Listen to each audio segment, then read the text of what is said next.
investor, and Sure. I need a better name for this. My spouse does not want to invest. How do I convince them to invest in real estate? Well, first, I would say this. When you start out and you have a dream of being a real estate investor, it is like a fledgling bird. Okay? Its wings can barely open, its eyes can barely open. It has to have worms chewed up and fed to it, and that is your real estate investing dream. And the people that are closest to you, they will accidentally step on that baby bird and kill it before it has the chance to grow into something that is sustainable. So I'm going to say this: don't go to your significant other right away with your dream. Because, one, they may have had a bad day, they may be stressed, they may not have read all the books that you've read or listened to the podcasts that you've read, or they might be the kind of person who is too analytical and they're going to shut you down preemptively while your dream is still fledgling. I would say do this instead. Get your own private journal, like a moleskin journal, something that folds flat and is easy to write on, and start writing down what you actually want and how you think best you can get there. Read books, listen to podcasts, and write notes on it, and give that dream some legs and some life before you expose it to anybody's criticism, because even the love of your life may inadvertently kill your dreams before you know. So do that, and then show them, bring expert testimony when you actually have the idea, and say, I've done a lot of work on this, and I have answers that I'm bringing you instead of guesses and postulates. I think that's probably the sound advice overall: is don't take every single idea or dream you have to your spouse or your significant other. Right.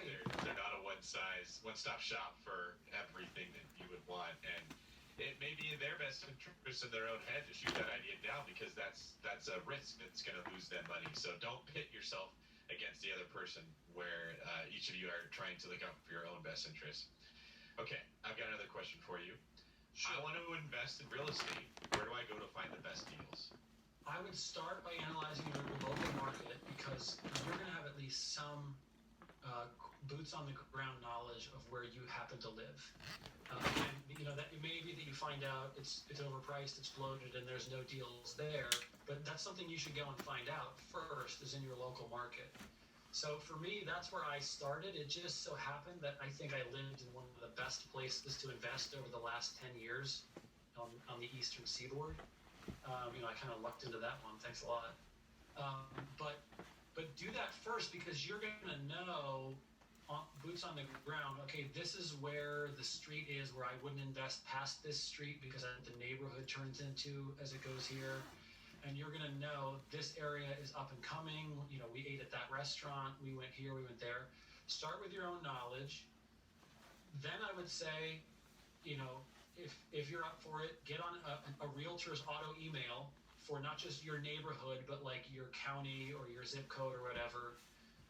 If it doesn't bug you too much, have Zillow plug stuff into the zip codes around you.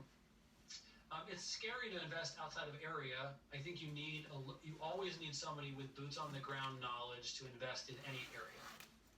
So otherwise you're taking too big of a chance. I'm assuming David, when he invests in out of area properties, he at least has somebody who knows, which street it becomes not a good investment on, and which street is up and coming. And maybe he built a relationship of trust there, but that's the person that he wants to build that network. So start where you are. Start even with your own house. How can you optimize that? Can you refinance into a lower interest loan? Can you get a HELOC? Can you cash out refinance? And then start, concentric circles outside from there. When I wrote Long Distance Real Estate Investing, what I realized was it was really a book about systems. It's the same process, Brandon, I'm sure you'd agree, Bryce, you'd agree. It's doing the same things over and over and over, but it's a different solution at every step. You can't repeat the same solution, but the steps are almost always the same. And I realized that I needed other people to do those things. So like you said, Bryce, that's exactly right. You get a person who knows the area really good, often your property manager. Well, you're already going to need a property manager, so two birds with one stone. Right. You're going to need a person who is going to find you the deals. Well, that person often has lenders that work with investors, because if you work with an agent who invests frequently, they need to find people that can do financing so they can get their deals closed. Boom, two birds with one stone. A lot of the stuff we talk about when we're discussing all the work you have to do, people erroneously think they have to go find 50 different human beings to do every step. The reality is, you find your agent, they recommend a home inspector, they recommend a roof person, they can go give you a quote on work that has to get done. The property manager might have a handyman if the agent doesn't. Both of them know what lender in town tends to work with investors, and maybe they put in a good word for you. A lot of the people in your core four are finding out the periphery positions that you would need for different do, and then you just keep cycling through those people until you find the ones you like, and boom, you've got a system. So I know one of the things that I've noticed that new investors make the mistake of is they think it's kind of like buying stocks. We're like, well, do I use the Robinhood app or do I use this app? Like, can I just listen to what stock that person bought and I'll just go buy that stock? And real estate investing is very different than stock investing. It's not one road that you take every time to get into that deal. There's a bazillion different roads. There's sometimes the handyman himself or the home inspector has like, well, I know that house down the street needs a lot of work. No one's buying that thing, and you never would have even thought of it if you were talking to enough people. Yeah, and tell me if this is if you agree with this too, David. That kid who I mentored, right, who bought the triplex, he wanted a deal, but if I right away had walked him up to that triplex and again just handed him a DocuSign and said, initial here, sign here, initial here, do this here, that would not have achieved the result that I wanted, because I couldn't just hand him a deal. I needed to turn him into somebody who could be a real estate investor. He had to grow and learn, and then we had to go get a deal. It sounds like what you're saying, David, is that a lot of people come to you and they're like, how do I find a deal without growing personally? Yeah. And increasing my own skills. I just want it, over and done with. And the answer is you should invest in a REIT, or you should be a limited partner. Yeah, should be a limited partner in a syndication, because you want an app-based solution to real estate investing. You don't want to grow into a real estate investor. That's what I loved about your answer when you said, oh, you can't just go watch Netflix. That really is the best answer to give that person. Sometimes I get this as an agent when they're like, okay, David, I want a fixer-upper that I can burr, and I want it to cash flow at the 2% rule, but it has to be in the best school district, and I really want to view. But my mom, she also has to approve because she's going to come dang all the time. And it needs to be the worst house on the block. Like, what do we have to do? And I'll say, you should just keep paying rent. That's the only answer Right. you can give someone who has the expectations like that. They have not yet worked through this process to have realistic expectations and a clear path for how to get what they want. So the takeaway is sometimes the best thing you can do. Like, yeah, just don't act. Tell me how it feels in 10 years when your rent went from $2,000 a month to $3,800 a month. Yeah, right. Yeah, or I'm not knocking Netflix. There's some good stuff on there. The Crown is great. There's some You other spend really enough good time things. not taking action, and you start to realize that you were getting in your own way, right? Looking for an app-based solution to I want to be able to retire from my job and not have to work anymore. That's a really serious undertaking. That's not something you just make a couple clicks. You just buy Bitcoin, you'll be fine. Yeah. Right. Let me save you the grief here, okay? I'm sure you guys will both agree with this. We are all investors. Okay, if you're listening to this, as king of the universe, I hereby dub you an investor. You are now a capital I investor, and there's no going back, and you don't get to outsource that title. You are an investor, whether you ever buy real estate or not. You are investing in something. In my book, I say if you're a renter, you are a real estate investor, because you are paying to live somewhere. And there is some opportunity for optimizing your financial scenario within that renting. My wife, when we were really struggling, we were renting. She shopped like crazy for a cheap enough apartment for us to get into, and it made like a $200 or $300 difference at a juncture, or when that was a really important $300 a month. $300 of cash flow differential. So my wife was real estate investing when she was looking for a more optimal renting scenario, and I'm glad she put on the investor hat to try to I'll call it, to bring up the NOI for our little family corporation. We needed to look at it like that, and most people, they never internalize that lesson, that you're an investor already, you're the CEO of your home's corporation, and your job is to maximize the income, to begin to minimize the expenses so that the NOI on this endeavor is profitable.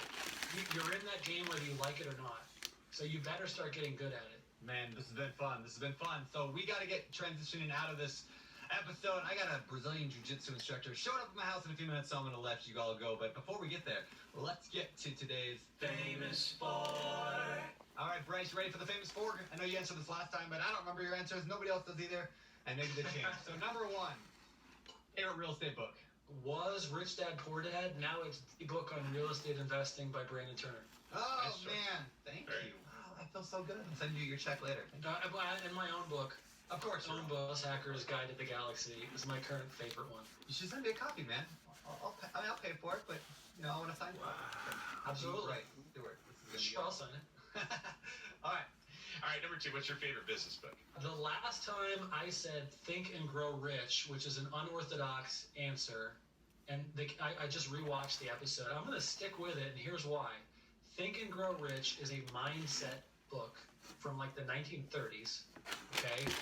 And businesses are made up of people, and people have mindsets.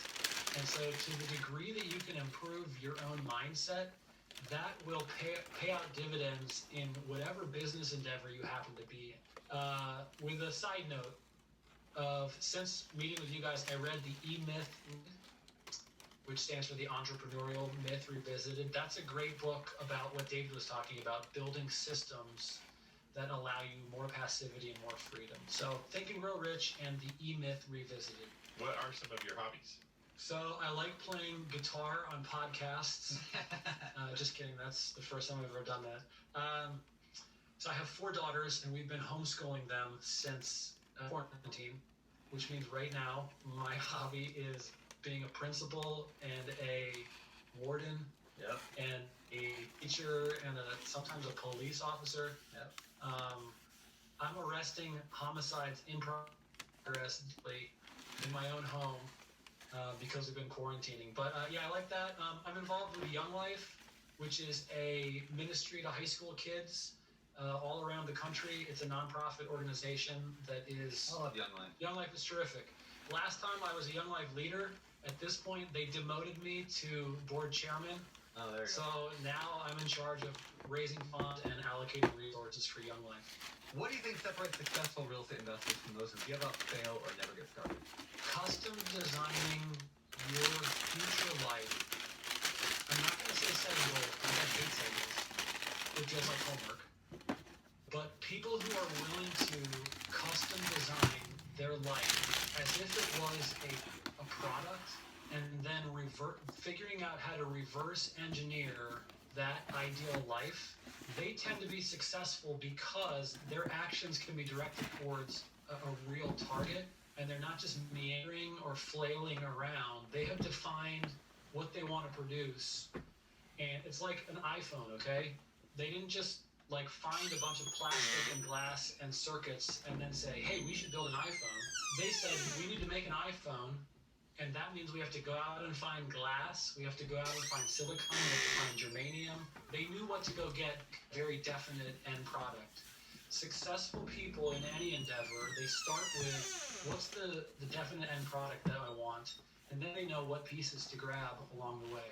All right, last question of the day. Where can people find out more about you? So my website is brycestewart.net. That has a link to my book. It also talks a little bit about me as an investor, about the journey that I've been on. If you want to go to my properties page and see it, my properties are really nice, like nicer than my house, nice. Those are all listed on bethlehemrentals.com. So both of those ways are ways to find out about me. And then I have a YouTube channel, which you can look up by just looking at Bryce Stewart on YouTube. Bryce Stewart Real Estate, dial it in a little bit more specifically. And that kid who I helped invest is going to help me do this YouTube channel where we both from a pro perspective and a rookie perspective simultaneously. Very cool, man. Well, we really appreciate having you here. It's been a fun show.